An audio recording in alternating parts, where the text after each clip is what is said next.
Shalom, sahabat Bible Study Online CK7 yang saya kasihi di dalam Tuhan Yesus Kristus.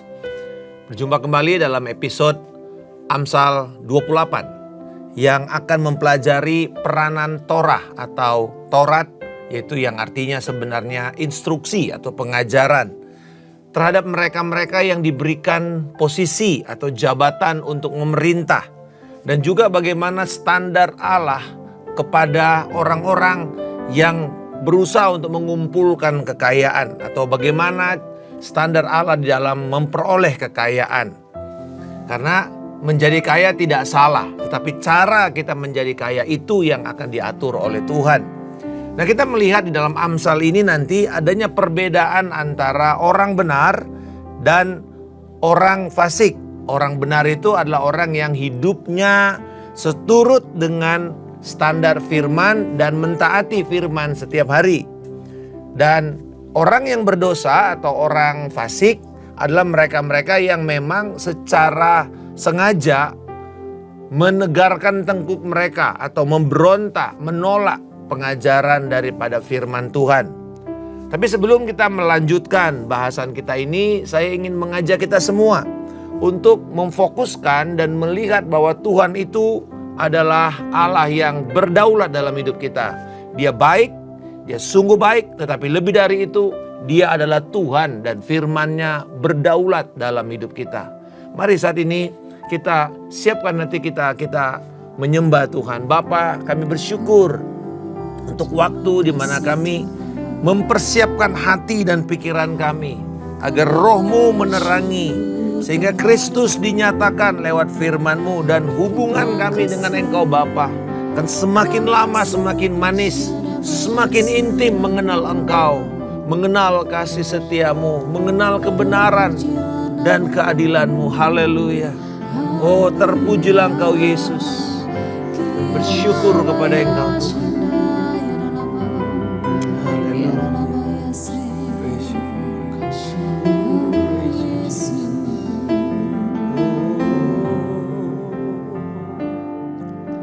Yesus, Engkau baik, sungguh baik, sangat baik.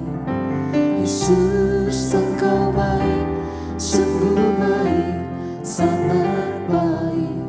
Kasih-Mu tak berkesudahan, kasih-Mu kekal selamanya.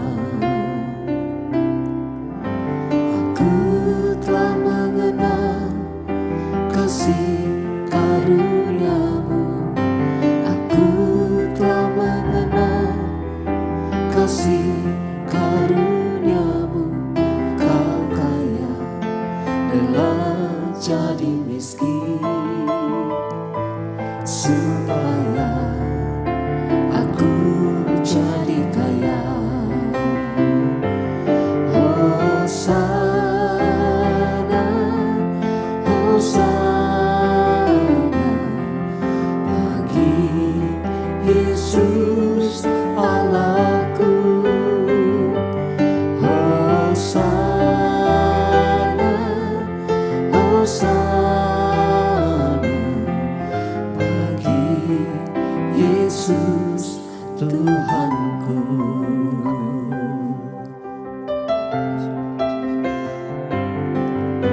Yesus, Engkau baik, sungguh baik, sangat baik. Yesus, Engkau baik, sungguh baik, sangat baik. Kasih-Mu tak berkesudahan, kasih-Mu kekal selamanya. Aku telah mengenal kasih karunia-Mu, aku telah mengenal kasih karunia-Mu. Kau kaya, rela jadi miskin, supaya aku jadi kaya. Hosana,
Ku rindu setiap waktu hidupi kebenaran.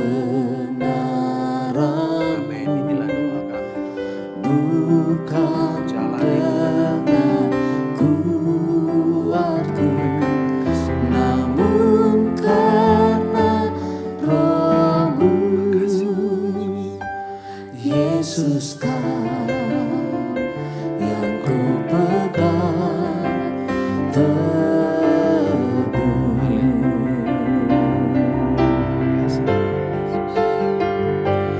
Engkaulah Tuhan, Engkaulah Raja, berdaulat atas hidupku, ku berserah penuh.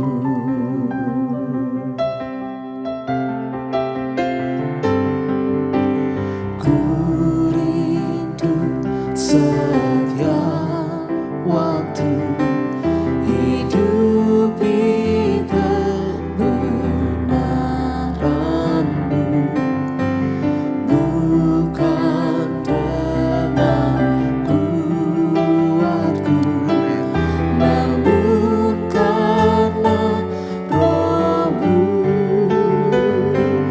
Yesus, Kau yang ku pegang teguh.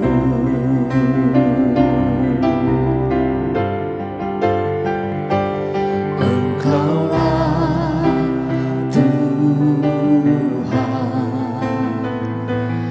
Engkaulah Raja,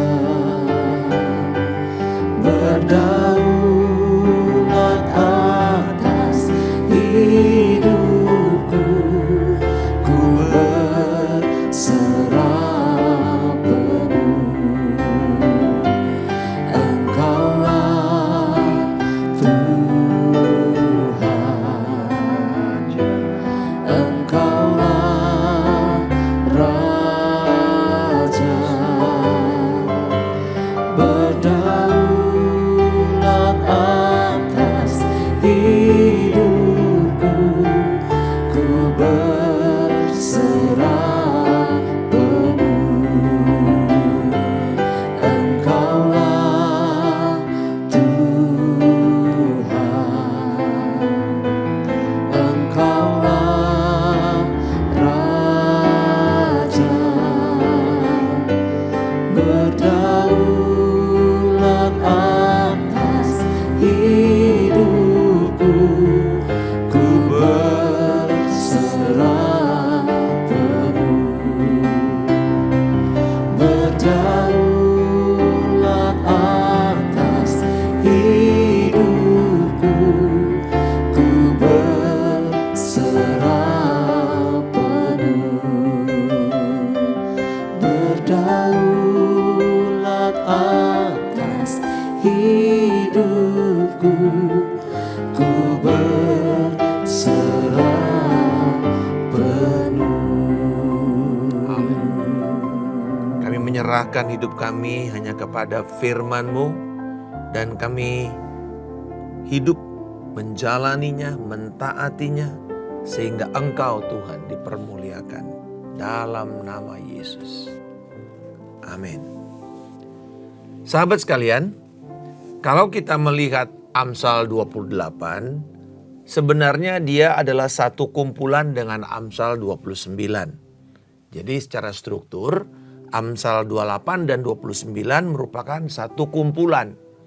Dan Amsal Salomo ini adalah kumpulan yang dilakukan atau yang dikerjakan oleh para pegawai-pegawai Raja Hizkia untuk melatih pejabat-pejabat kerajaan di masa depan. Jadi ini untuk orang-orang muda yang sedang dipersiapkan untuk berkuasa nantinya. Terdapat 4 kumpulan atau unit yang dibuka dengan sebuah kontras antara orang fasik dengan orang benar dalam ayat yang pertama. Orang fasik lari walaupun tidak ada yang mengejarnya, tetapi orang benar berani seperti singa muda. Jadi kita lihat adanya kontras antara orang benar dan orang fasik. Orang fasik itu lari tanpa ada yang mengejar, sementara orang benar itu berani seperti singa muda. Dan ayat ini atau pasal ini juga ditutup dengan sebuah kontras di dalam ayat 28. Jika orang fasik mendapat kekuasaan, orang benar bersembunyi atau orang bersembunyi. Tetapi jika mereka binasa, bertambah banyaklah orang benar. Nah, di antara 4 kumpulan yang akan kita bahas ini, ada 2 di dalam pasal 28 dan 2 kumpulan dalam pasal yang ke-29. Jadi kumpulan pertama itu ayat 2 sampai 12, lalu kumpulan kedua ayat 13 sampai dengan 17.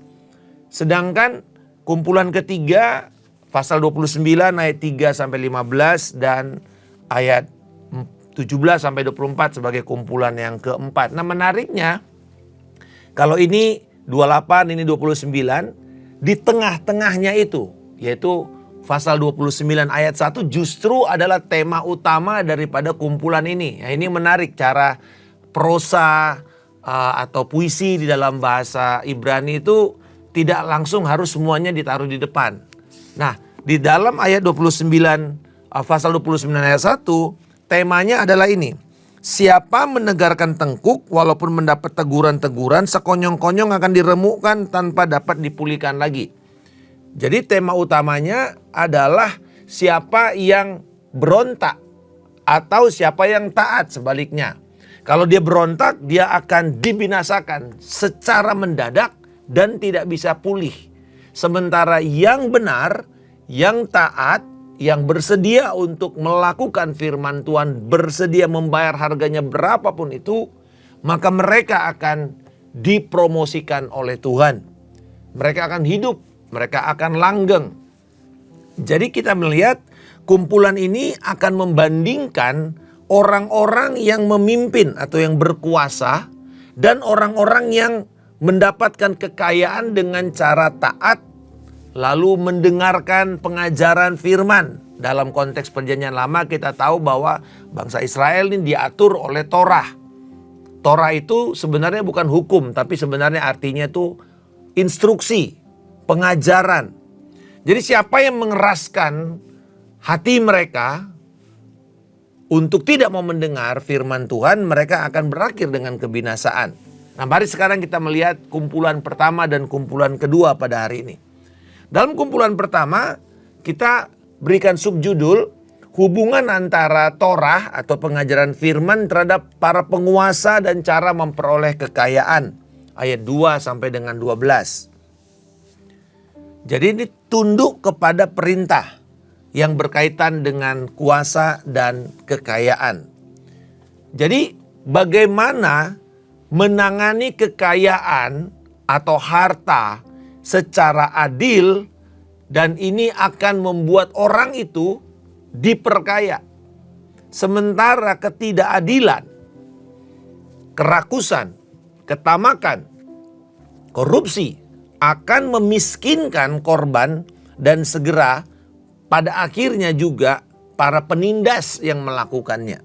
Jadi kita melihat sebenarnya ini adalah dasar apa yang kita melihat sekarang dalam undang-undang korupsi di dunia yang melakukan dengan benar, yaitu orang-orang yang korupsi itu dimiskinkan. Dan ini memang adalah dasar firman. Mari kita lihat kumpulan ini sebenarnya dari yang pertama ini kita bisa melihat lagi dibagi 2. Ya, ayat 2 sampai 6 itu berbicara tentang pengajaran firman Tuhan kepada para penguasa yang benar, yang taat Lalu dikontraskan dengan penguasa yang fasik. Sementara ayat 7-11 tentang pentingnya seseorang itu berpegang pada pengajaran firman di dalam rumah tangga mereka. Jadi ternyata seorang penguasa, seorang pemimpin itu bukan cuman dia melakukan kerjanya atau pengabdiannya kepada orang yang dia pimpin atau warganya atau rakyatnya, tetapi juga bagaimana mereka ini mendidik keluarganya. Itu sebabnya dalam perjanjian baru kita melihat syarat seorang pemimpin rohani atau pemimpin itu sebenarnya dilihat juga dari bagaimana mereka memimpin keluarganya. Nah, dalam bagian pertama ini kita menjelaskan bila sebuah bangsa itu tidak takut kepada Tuhan, maka akan banyak penguasa-penguasa yang harus mengendalikan masyarakat. Mari kita melihat di dalam pasal yang ke-28 ini dikatakan ayat 2. Karena pemberontakan di negeri banyaklah penguasanya, tetapi karena orang yang berpengertian dan berpengetahuan bertahanlah ketertiban. Nah, ini sesuatu yang sebenarnya sampai sekarang masih terlihat. Bila penguasa itu dikatakan di sini karena pemberontakan, artinya karena pemberontakan kepada firman. Sebuah negara yang memberontak kepada firman lalu membuat cara sistem kenegaraannya itu bertentangan dengan firman, maka mereka pasti akan mengumpulkan aparat-aparat negara itu untuk mengawasi rakyatnya. Nah, ini terlihat di dalam bentuk sistem kenegaraan yang dipimpin oleh diktator atau sistem kenegaraan komunis. Kalau kita belajar, karena kebetulan saya sebelum melayani, saya menjadi dosen pengajar di dosen ilmu politik di UI, saya melihat sistem kenegaraan komunis itu kalau dikuasai seperti misalnya yang paling gampang sekarang adalah Korea Utara.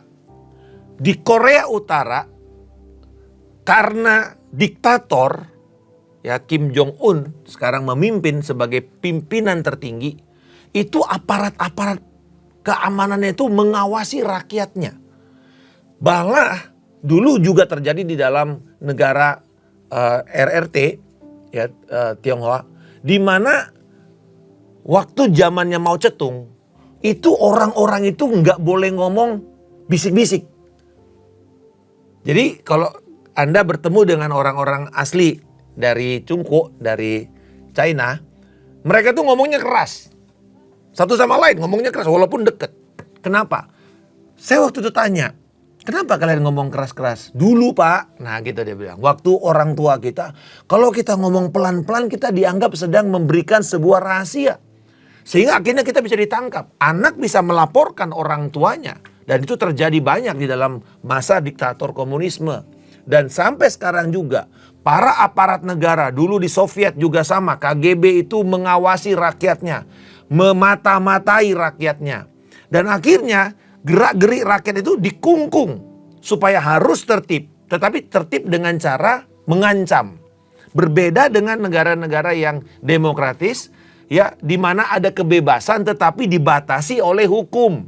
Dengan kata lain, hukum itu menjadi pagar untuk kita bisa tertib. Inilah bedanya. Kalau sebuah sistem kenegaraan, sistem pemerintahan itu takut akan Tuhan, mentaati pengajaran Yahweh sehingga mereka bisa tertib. Walaupun ada ekspresi seperti ekspresi seni, orang mengutarakan pendapat, orang itu mengutarakan pendapat tapi selalu ada koridor hukum. Nah, inilah bedanya dengan orang di komunis, mereka nggak berani ngomong.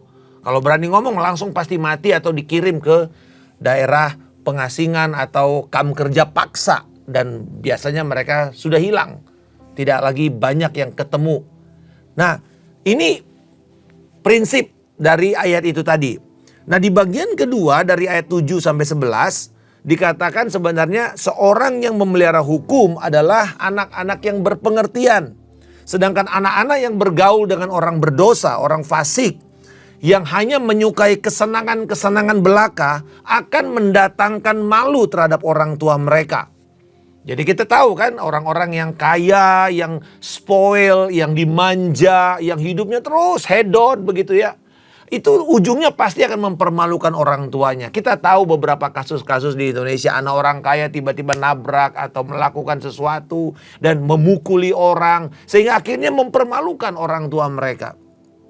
Sementara orang yang dididik dengan benar justru akan membuat orang tua mereka jadi bangga. Nah, yang berikutnya dikatakan tentang keuangan.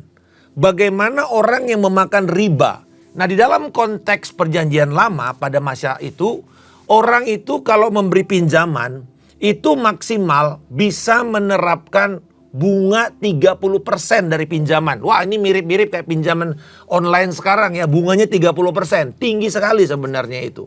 Tetapi itu kan maksimum daripada sebuah utang. Ya, kalau kita di dalam perbankan juga kita selalu mengatakan bahwa penghasilan Anda 30%-nya saja Anda boleh pinjam. Nah, sebenarnya kenapa? Karena itu menjadi beban.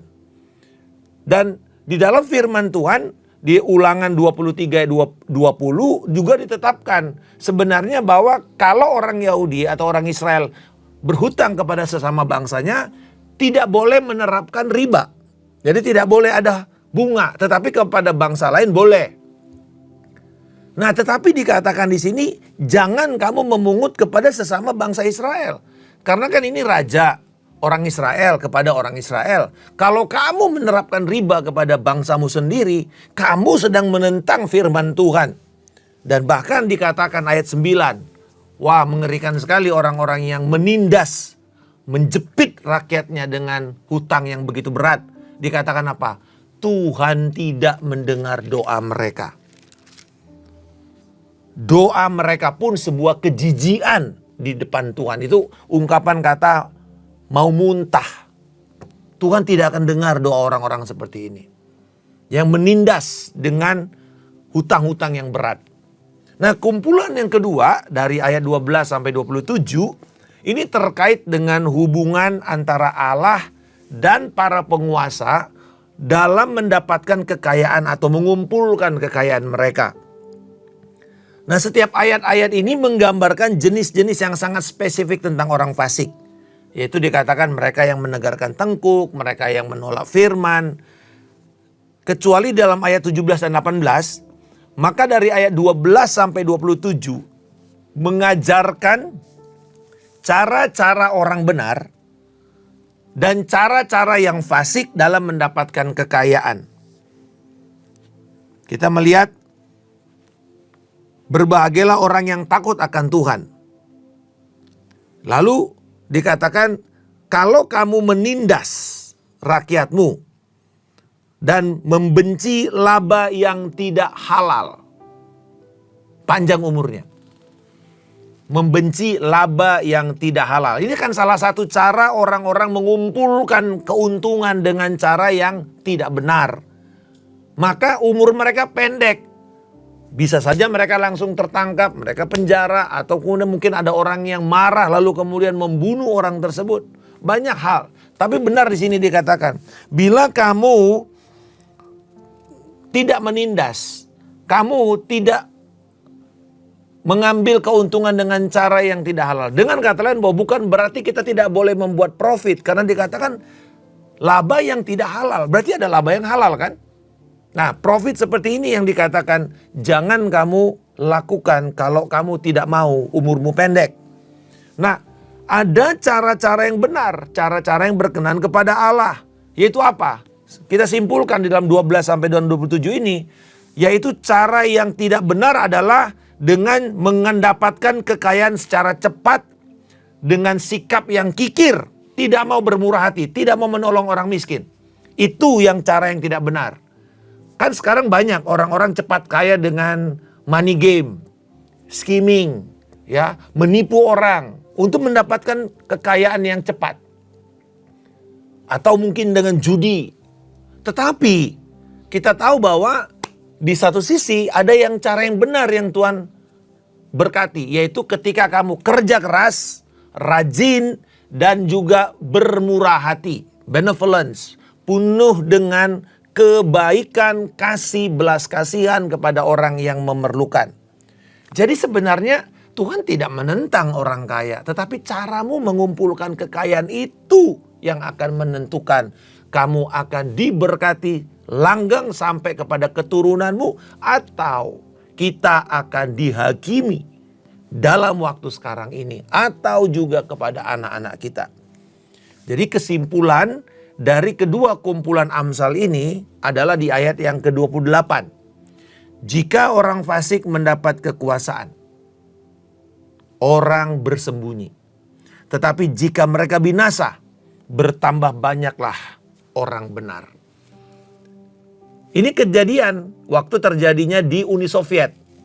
Karena kebetulan saya punya tesis itu adalah tentang jatuhnya, runtuhnya Uni Soviet dan pemimpin yang ada pada waktu itu.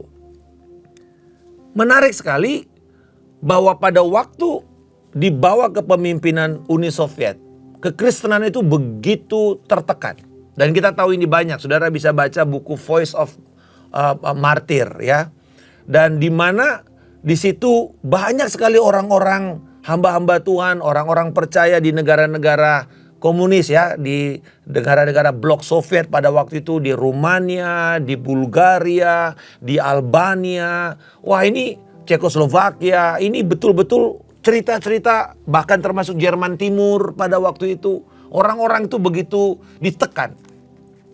Tetapi ketika Soviet Union runtuh tahun 91 akhir, bermasuk dalam tahun 92. Kita tahu ada satu lagu yang menjadi lagu yang begitu hebat, The Wind of Change. Sebuah angin perubahan. Dan itu menjadi seperti lagu anthem ya, sebuah lagu di mana orang menyanyikan itu seperti sebuah keadaan di mana orang menghormati sebuah perbedaan.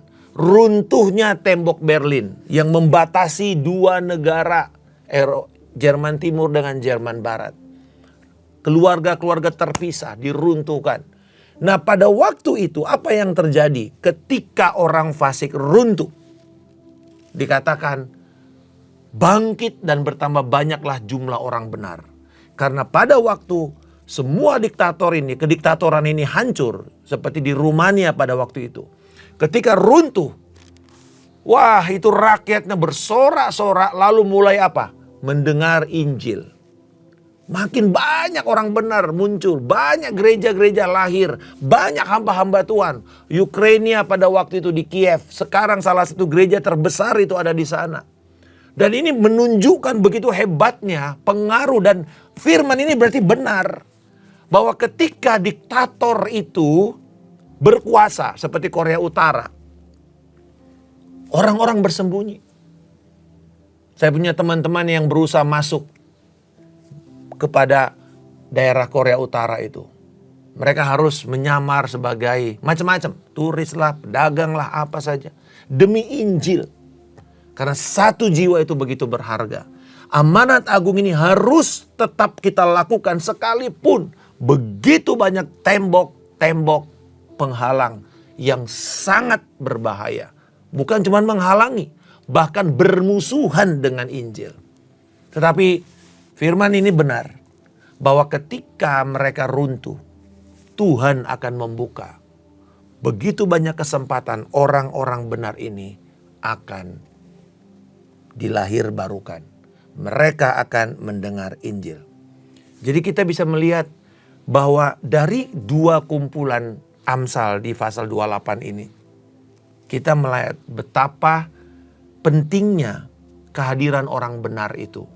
Bila orang benar, orang yang takut akan Tuhan itu makin banyak di sebuah negara, kita akan percaya dan kita punya pengharapan besar bahwa negara itu akan semakin lama semakin memuliakan Tuhan. Bukan cuma makmur, semakin memuliakan Tuhan.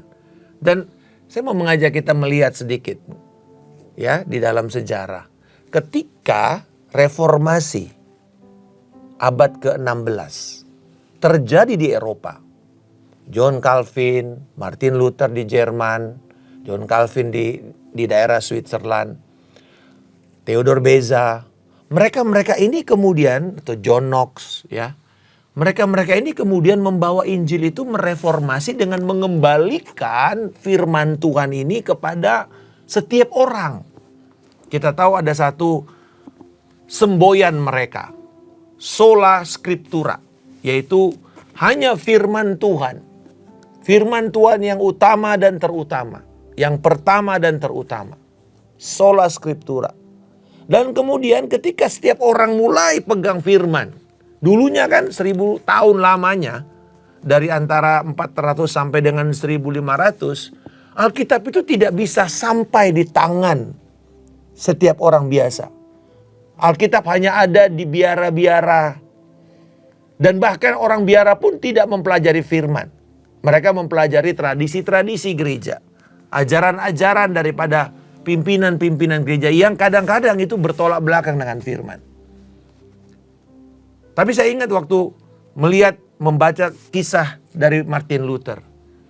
Bahwa ketika dia mulai mempelajari firman, dosennya bilang begini, kamu tidak perlu pegang firman itu, pegang aja ajaran apa yang dikatakan oleh organisasi gereja. Wah, dia kemudian mulai resah. Makanya dia kemudian memakukan 95 pokok-pokok pikiran di pintu gerbang gereja di mana dia sedang melayani. Untuk berdiskusi sebenarnya. Tetapi apa yang terjadi? Itu justru terpakai oleh Tuhan untuk menggelontorkan atau menggelindingkan reformasi. Dan apa salah satu berkat dari reformasi? Karena kita bicara keimamatan orang percaya. Di mana kita adalah imamat-imamat, imam-imam kerajaan, imamat rajani. Salah satu aplikasinya adalah kita bisa mendapat firman. Itu sebabnya pada waktu si Martin Luther dikejar-kejar oleh semua orang. Dari otoritas rohani pada waktu itu yang menentang reformasi. Dia disembunyikan di sebuah kastil di Jerman oleh seorang pangeran Jerman. Dan kemudian apa yang terjadi? Disitulah Martin Luther menerjemahkan untuk pertama sekalinya Alkitab ke dalam bahasa Jerman. Yang kita kenal sebagai Alkitabnya Martin Luther. Walaupun waktu itu masih perjanjian baru, tetapi dia berjuang supaya ini bisa dibaca oleh semua kalangan. Dan pada waktu itu Tuhan juga menggerakkan teknologi. Itu dengan ditemukannya Gutenberg menemukan mesin cetak. Ya, jadi dulunya kan orang menyalin dengan tulisan, dengan tangan. Sekarang pakai mesin cetak. Nah, dengan semakin banyaknya mesin cetak, wah, Alkitab ini semakin tersebar. Itulah sebenarnya kemudian kita melihat bagaimana kedaulatan Allah itu ya. Allah bekerja di dalam masa dan memakai semua teknologi. Tetapi bersamaan dengan itu Allah mempersiapkan sebuah kegerakan. Nah, kita bisa melihat aplikasinya dari Amsal ini. Sungguh luar biasa ya firman Tuhan ini. Mengajarkan, mengingatkan kita bahwa apa yang terjadi sekarang ini pun sungguh adalah dampak daripada firman itu sendiri. Jadi ketika orang benar itu bertambah banyak, tersebar, maka apa yang kita lihat Eropa? Eropa yang dulunya begitu gelap. Banyaknya kemiskinan, banyaknya kesemrautan, tidak higienis. Saudara, kalau mungkin baca film-film atau cerita-cerita dari Charles Dickens, ya, bagaimana London pada abad ke-18, waduh, orang begitu kotor, Prancis begitu kotor, begitu jahat. Tetapi kemudian dengan adanya reformasi, dengan adanya firman Tuhan, kita melihat Jerman berubah, Swiss berubah, lalu dibawa ke Belanda, dan kemudian terus mulai merebak sampai ke Inggris, dan dari Inggris sampai ke Amerika, dari Amerika para misionaris ini ke seluruh dunia memberitakan firman Tuhan. Dengan banyaknya orang-orang benar, kita bisa melihat ada perubahan. Salah satu yang saya selalu katakan, bagaimana caranya kita melihat bahwa sebuah daerah itu pernah dipengaruhi oleh Injil? Ya, pertama kita lihat kerajinan daripada warganya. Tanpa ada dorongan pemerintah, mereka membersihkan rumah mereka, ada gotong royong. Itu sebenarnya adalah gambaran bagaimana Injil pernah masuk. Yang kedua, kita bisa melihat nanti adanya pelayanan masyarakat secara sosial. Baik itu rumah sakit, baik itu panti asuhan, baik itu sekolah, ya. Karena itu semuanya dulunya dimulai dari gereja Tuhan. Nah, kalau yang ketiga, yang terakhir, saudara lihat ini. Dan ini tidak mungkin ditolak, yaitu air bersih. Air bersih.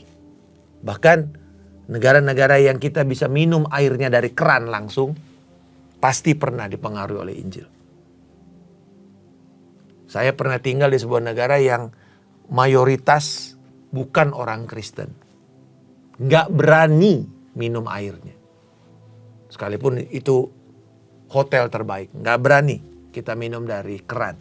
Tetapi saudara pergi ke Eropa, negara seperti Belanda, Jerman, saudara bisa minum airnya dengan baik. Swiss is the best clean water yang ada di seluruh dunia. Saudara dari kolam aja, air mancur aja saudara bisa minum dan aman. Saudara lihat bagaimana firman itu membuat dampak.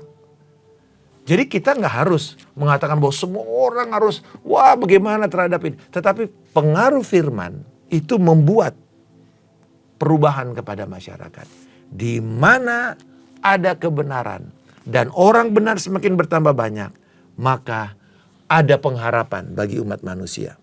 Mereka yang taat kepada Tuhan, mereka yang taat kepada hukum dan melayani rakyat yang lemah, merekalah yang akan diberkati Tuhan. Kiranya renungan ini akan membuat kita semakin mencintai firman dan semakin menghidupi firman Tuhan ini. Tuhan Yesus memberkati. Shalom.